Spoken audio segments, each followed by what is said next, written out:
I'm just playing with the settings here, Jonathan. I'm just trying to get the perfect settings. So am I. So am I.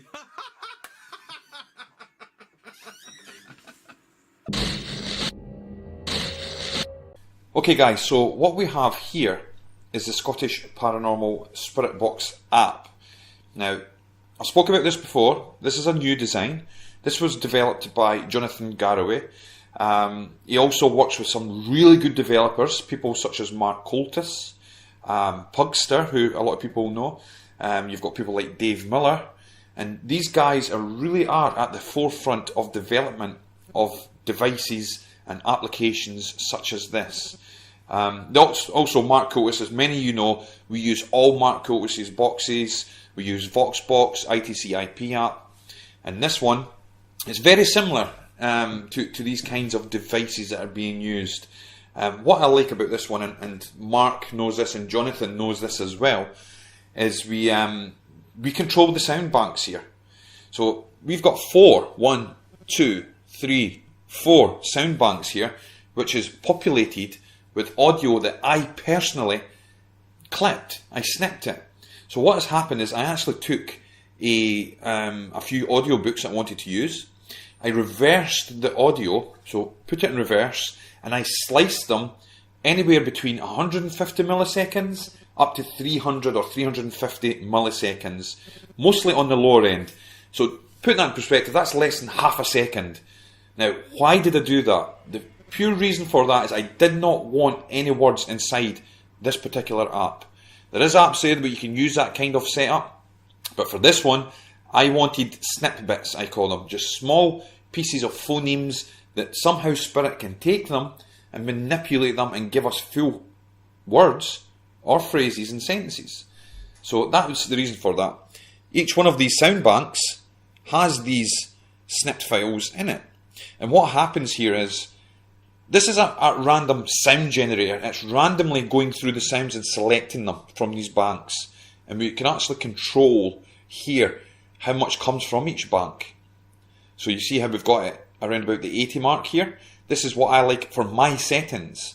So we can actually speed it up if you like your audio to come through really fast because you're going to analyse it, and that's the way you prefer it. You would put all the sliders over to the left hand side. If, like me, you like to hear a lot at the time that you're actually conducting the session but also going to analyse, you want to sort of bring it over to the right and just sort of limit it slightly. This perfectly takes us down to the speed, which is down here. So the speed sits here, and you can see right now we have it at 761. Now for this one you can have it all the way to 800, and I've found that around about the 400 mark seems quite good with this setup of the limiter sliders up here that we've got, because I want to try and hear some words coming through. I know I'm not going to get them all. I know I'm only going to get, some that I'm going to hear live and I'm going to have to analyse, but I like to get some through so that I can do some sort of interaction during the session that we're doing. So this is what I've usually got here. Now at the bottom here, now I don't have an external speaker plugged in here. If you're going to use the Echo, I would highly advise that you use an external speaker, because some of these devices, these tablets and mobile phones, they have the speaker and the microphone too close together, and you're going to get a lot of feedback. And a little bit of feedback is okay. You really don't want to get too much feedback. It's going to irritate you. It's going to annoy you when you go to analyse your audio as well. So if I put the Echo on there, now what I'm going to do right away, this is still in a setting that we used for putting it through the TV, which I'm not doing this time. I'm just using plainly in the app here. So you would set it wherever you want. Now you can have more echo if you've got an external speaker. So you get your setting here. Now, one thing I want to mention here just now, these circles that you see here, these little indicators, are actually for magnetic field. Some devices have sensors in them where it actually picks up, it uses the magnetic field for the orientation and for maps and things like that.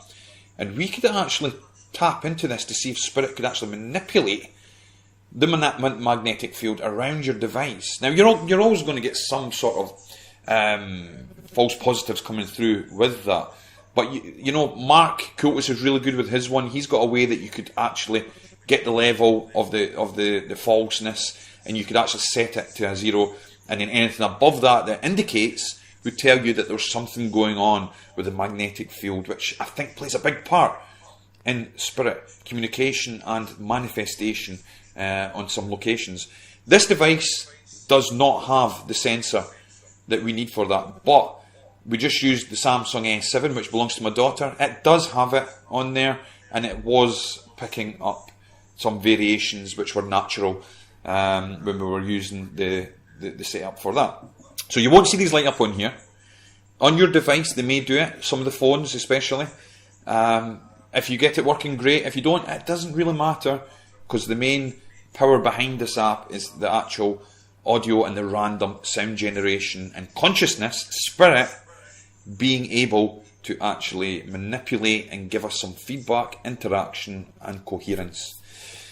Down here, before you can select any of these, you'll see I can't do it just now. I think you could probably get the speed on. No, can't do any of them. That's because you need to put the power on.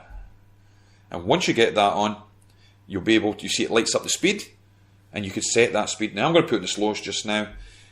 And as soon as I touch these sound banks here, it's going to start going. So, listen, another thing as well, just before I do this, you can just have 1 or 2 banks on if you like. If you want to really randomise it up, you've got control here. You put 2 on, you put 1 on, you put 3 on, you can put all 4 on. If you're only using a couple, you could probably bring the sliders down, the limiters, much more. But right now, I'm going to use all 4. And they're on. And right away, we could hear the random sounds coming through. Now listen, I'm going to just turn this down slightly just now. I want to say something. It's random sound generation.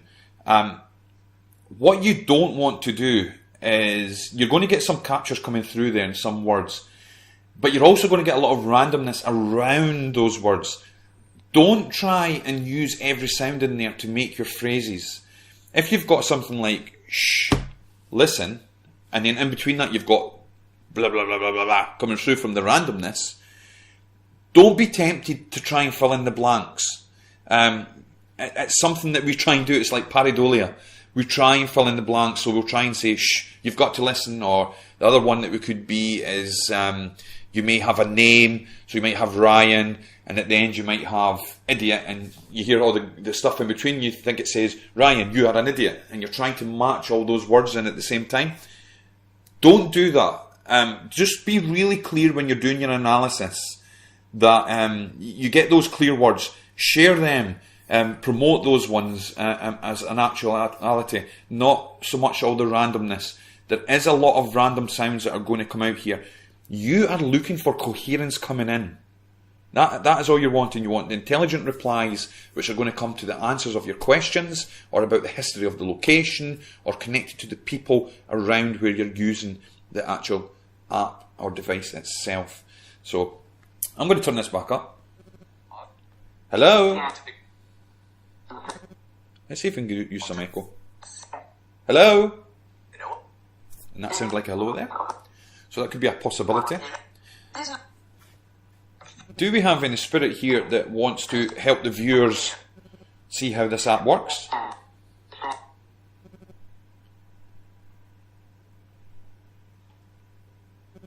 Anyone at all?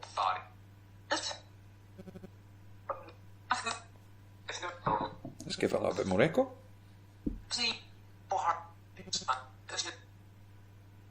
Do you want to call out to anyone at home? And just make sure our volume's up.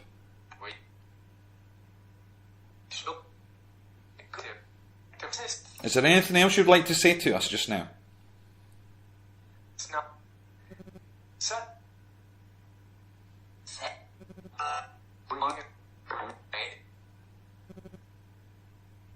And thank you. I really appreciate you trying to communicate with us today.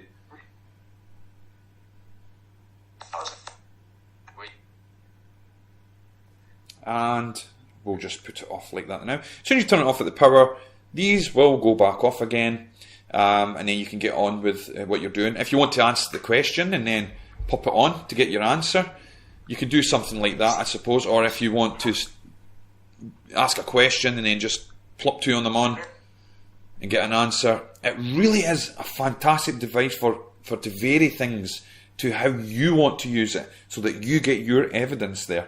So that's the way you would actually do that. Now, a few things just to take of note. When you're asking your questions, please leave at least between 10 and 30 seconds after you ask your question. Try and not be tempted to jump in and ask multiple questions and not give it time to answer. You wouldn't have a conversation with someone and ask them a question and ask them another and another when they're trying to answer you. You've got to give that time. I've seen a few people who do that, or other people jumping in and asking as well. Try and not do that. You're really going to pollute your own audio when that happens. As hard as it is, if you could possibly, give that gap in between. That gap is their chance to answer to you and for you to gain some evidence. And I know when we're on events and we're doing things, and a lot of people maybe don't like, a silent gap in between, they're waiting. But for the benefit of the people who are there on the event, or on your private investigation, or even in the house when you're doing it with your family, or however you're accessing your sessions, just give that gap, and you can explain to people what you're doing if they're watching. That you've got to let them answer. Also, don't become too fixated on the actual app when you're doing spirit communication. Remember your atmosphere. What is happening with the magnetic field? How is the temperature in your area? Is there any external noises around about at the same time? You are the number one tool, if you like, for spirit communication and investigation. How do you feel? Is the hair standing up on your arms, or on your neck, or your head, or wherever? Do you feel intuitively something is happening? So you've got to take that into consideration. Sometimes it can become so easy just to be right into tech and be staring at the tech all the time and trying to get communication. And we want to be very careful that we don't take out the human component of the whole thing, which is really important. Remember, when people and witnesses are seeing spirits and getting communication when they're not expecting it, rarely are they walking around with a spirit box or an app or anything like that. Usually they're doing everyday mundane things, and it's when they notice something's happening. So that is the SP Spirit Box app. 8,000 files, no full words. We're still monitoring to make sure that there's no words that sound like words. No audio files that sound like words inside there. Because if there is, we will want to get them removed.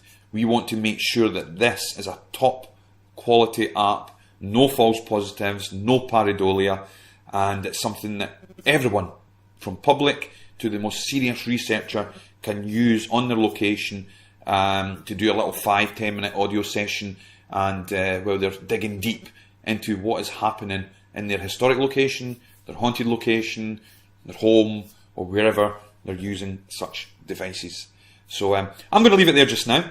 We are going to supply you with videos using this. We were at Mary King's Close. We're still analysing. We do have captures that have come through. We're confident that this works.